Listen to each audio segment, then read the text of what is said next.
Bonjour. Sommes-nous faits pour vivre en couple? Une question qui revient très souvent pendant mon accompagnement et même dont j'entends pas mal d'amis parler comme ça autour de moi, beaucoup aussi dans le monde du tantra. Pas évident de répondre à cette question. Je dirais que nous avons le choix, en fait. Je dirais que, comme toujours, nous avons le choix de voir cette question de point de vue dualiste,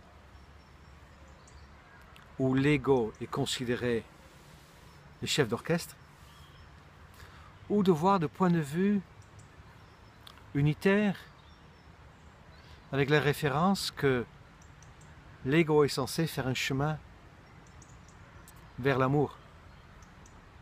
Et dans ce cas-là, l'ego n'est pas le chef d'orchestre, mais il écoute le chef d'orchestre qui est donc l'être, le Père, Dieu, le Soi, l'Esprit. Du point de vue dualitaire où l'ego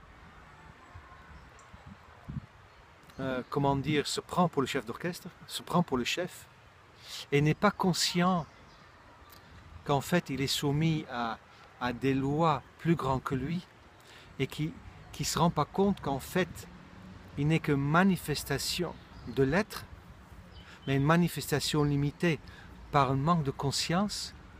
Mais dans ce cas-là, il va s'identifier à ce qu'il pense et à ce qu'il sent.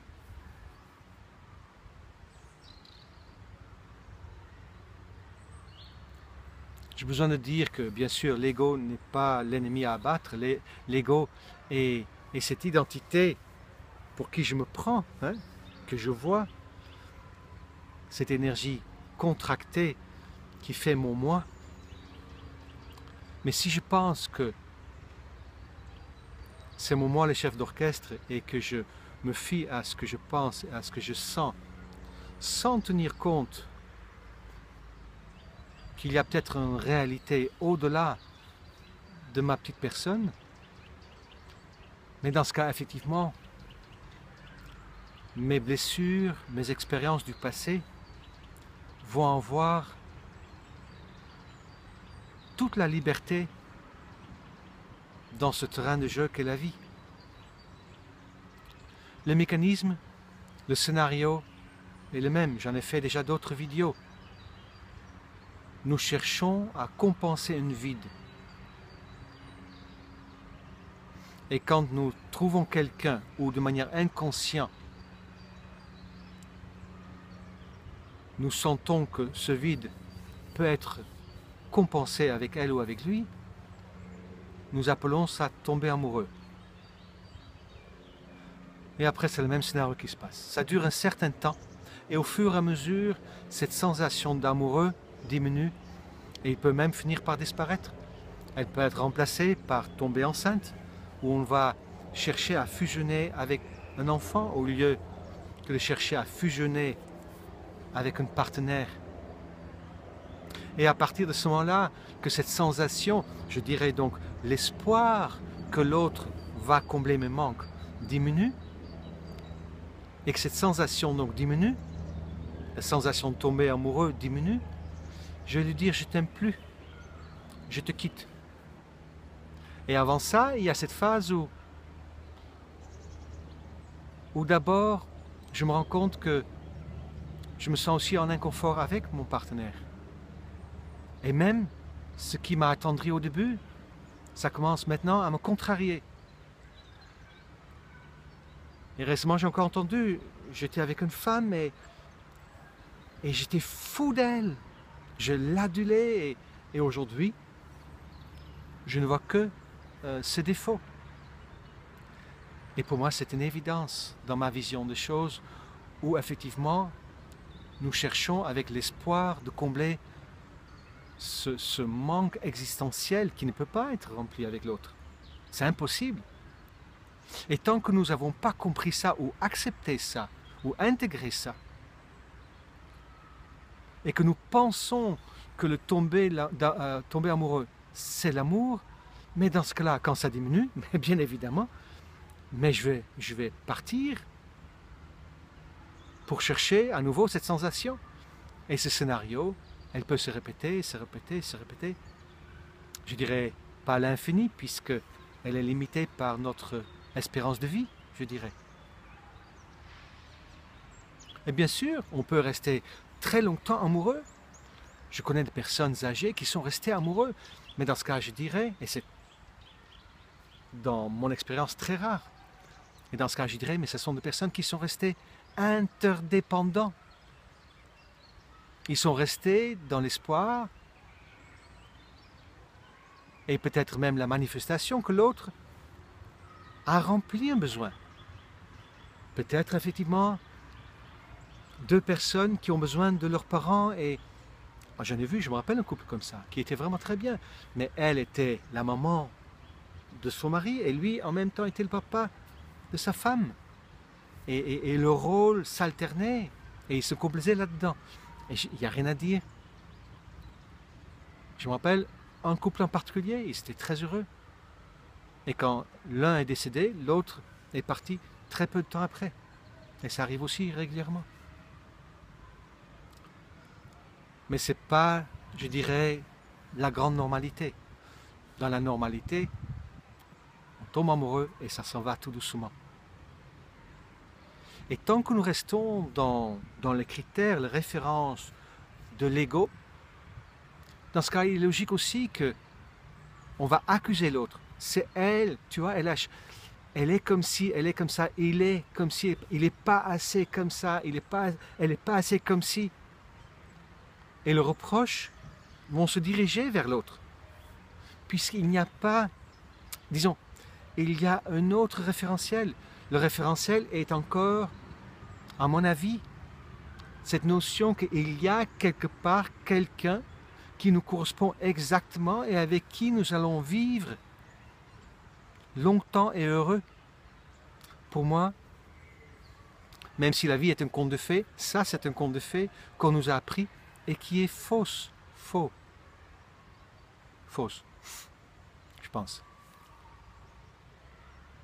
Ça correspond à cette notion de dualité qu'il existerait quelque part une personne avec qui tu pourrais fusionner.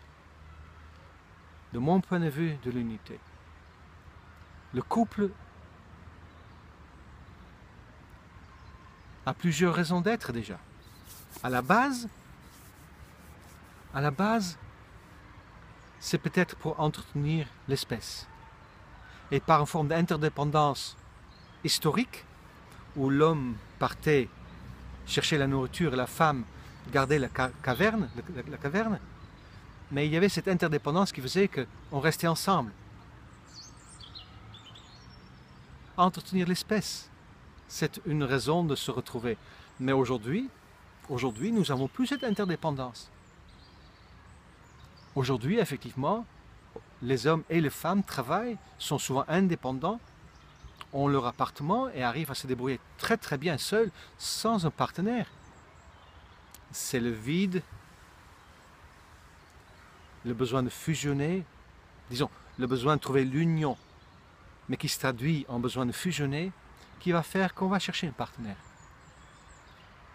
Même pour avoir des enfants, les femmes n'ont plus besoin de rester avec un partenaire. Ils peuvent créer un enfant à partir d'un spermatozoïde qu'on prend dans un laboratoire et élever un enfant tout seul. On peut adopter des enfants. Nous ne sommes plus dans la même interdépendance matérielle. Donc je pense aussi que nous sommes avec ça plus exigeants du coup avec notre partenaire. Je me rappelle des aïeuls, mais on est mariés, on reste ensemble le reste de notre vie, c'est comme ça. Et la vie se faisait comme ça. Aujourd'hui, cette interdépendance, à mon avis, a tellement diminué que notre regard critique a augmenté aussi, notre exigence envers l'autre. Et tant que nous restons avec ce cadre de référence, qu'effectivement il y a quelque part notre prince charmant qui nous attend, ou notre princesse, notre Cendrillon qui nous attend, ou Blanche-Neige, nous allons continuer à chercher celui ou celle qui est parfaite. Et parfois on le trouve, mais peut-être parfois l'autre ne nous voit pas parce qu'elle aussi ou lui aussi cherche. Et je ne suis pas nécessairement celui qui correspond à ces critères. Et tout le monde cherche comme ça, ce âme sœur.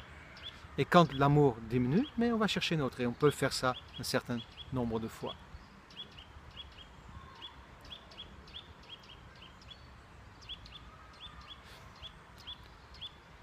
Et les choses se répètent. Dans ma manière de voir les choses sur le plan de l'unité, quel sens a le couple? Je dirais que le couple permet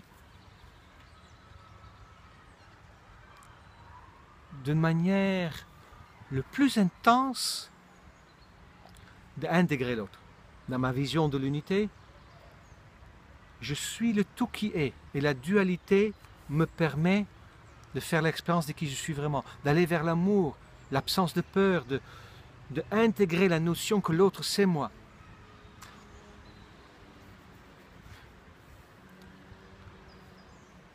Si je n'ai pas de partenaire, cette intégration, elle est peut-être plus facile parce que émotionnellement, les gens ne s'approchent pas trop de moi. Le fait d'avoir un partenaire avec qui je partage ma vie ou une partie de ma vie de manière très intense fait que c'est beaucoup plus difficile de l'intégrer, d'intégrer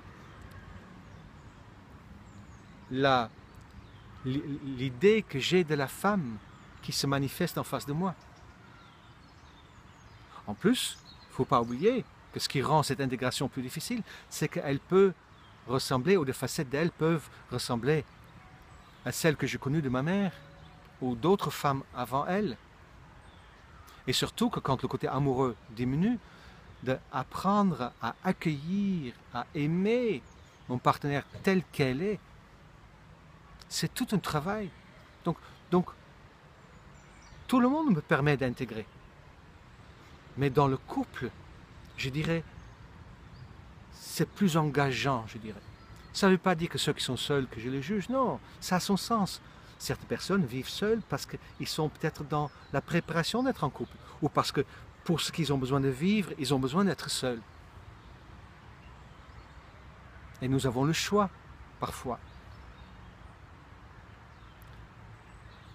Mais d'intégrer quelqu'un avec qui la carotte, le tomber amoureux est parti, et où je ne cherche pas à l'échanger avec les enfants, c'est-à-dire dire ok, j'arrive pas à me remplir avec toi, mais je vais me remplir avec mes enfants.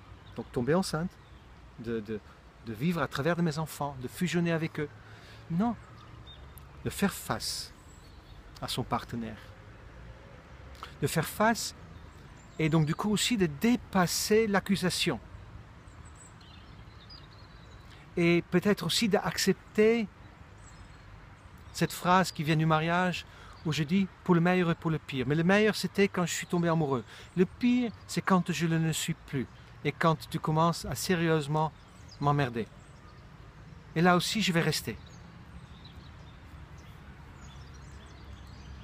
Et là il y a toute une panoplie d'apprentissage grâce à un partenaire. Il y a l'apprentissage par rapport à possible, bien sûr pas chez tout le monde et pas pareil partout, mais il y a entre autres l'apprentissage vis-à-vis des rivaux. Donc la possible réparation de la blessure d'abandon. Mais comment je vais réagir quand elle va être avec un autre homme, manger, masser? Comment je vais réagir? Comment je vais vivre cette relation? Comment je vais faire avec ma jalousie, si toutefois je le suis? Comment je vais faire par rapport à notre territoire? cet apprentissage où je dois apprendre de m'occuper de ma part de la relation et de moi, et de laisser l'autre à sa place, et laisser l'autre le soin de s'occuper d'elle et de sa part dans la relation. Apprendre comment m'exprimer sans blesser. Comment entendre ce qu'elle a à me dire sans le prendre personnellement. Comment apprendre à exprimer mes besoins. Comment sortir de mes peurs. La réponse donc à la question initiale, on pourrait dire c'est oui ou non. Est-ce que nous sommes faits pour être en couple? Je dirais d'un point de vue égotique, oui, nous sommes faits pour être peut-être en couple, mais l'ego a du mal à y rester. Mais par contre, l'ego qui a accepté, accueilli, intégré la notion d'aller vers le un et que le partenaire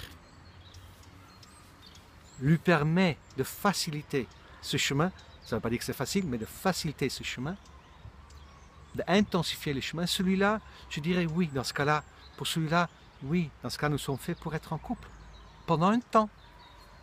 Pendant un temps.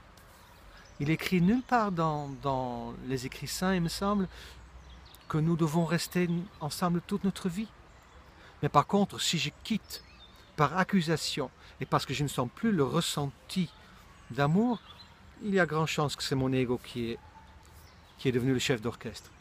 Par contre, il se peut très très bien que tout en avançant, en apprenant, comme je fais avec ma compagne aujourd'hui, comment ensemble réparer des blessures, des douleurs.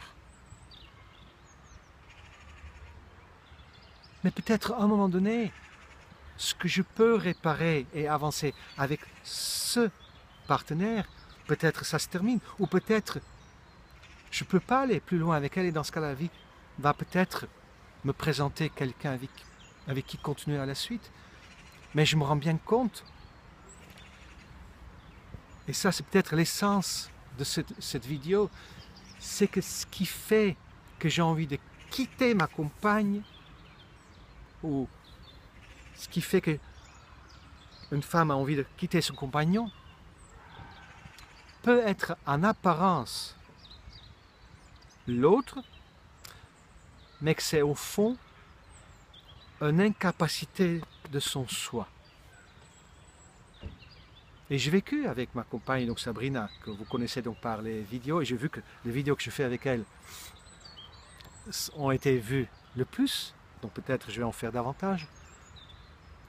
Mais nous avons vécu le moment, je dirais, de noces. Et après, nous avons vécu des moments difficiles.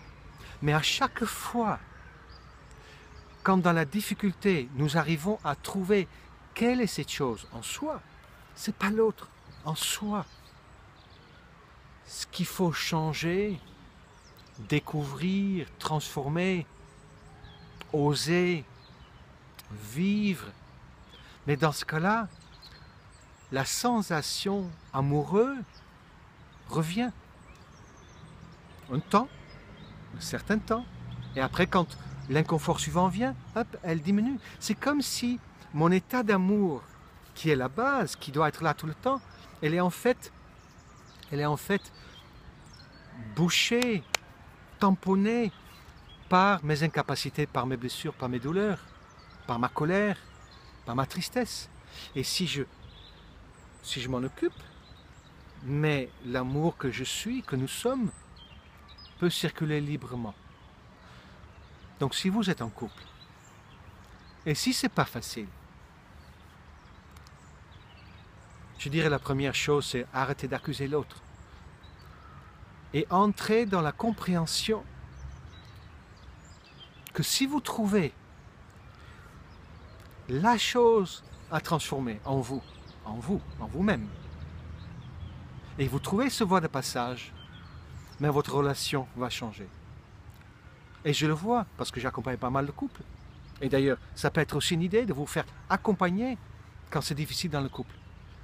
De prendre une tierce qui vous aide à parler le même langage, regarder dans la même direction et de faire en sorte que vous vous entendez réciproquement. Parce qu'à partir du moment que vous arrivez à vous entendre et chacun prendre sa responsabilité, mais dans ce cas-là, le chemin devient plus facile. Donc, sachez que si vous ne vous sentez pas bien dans votre couple, c'est qu'il y a quelque chose en vous-même, de mon point de vue, qui demande changement. Mais c'est vrai que c'est plus facile d'accuser l'autre. Et c'est plus facile aussi, dans ce cas-là, peut-être de le quitter. Et que ce soit un partenaire de vie, ou que ce soit un ami, ou que ce soit un collègue, ou un voisin, le principe reste le même. S'il y a quelque chose qui ne va pas autour de vous, il y a quelque chose à changer en vous. La différence avec le couple et les autres, c'est vraiment très inconfortable d'être systématiquement confronté à ses propres incapacités. C'est ce que j'ai envie de partager avec vous pour l'instant. Je vous souhaite une très belle journée et un très beau cheminement. Au revoir.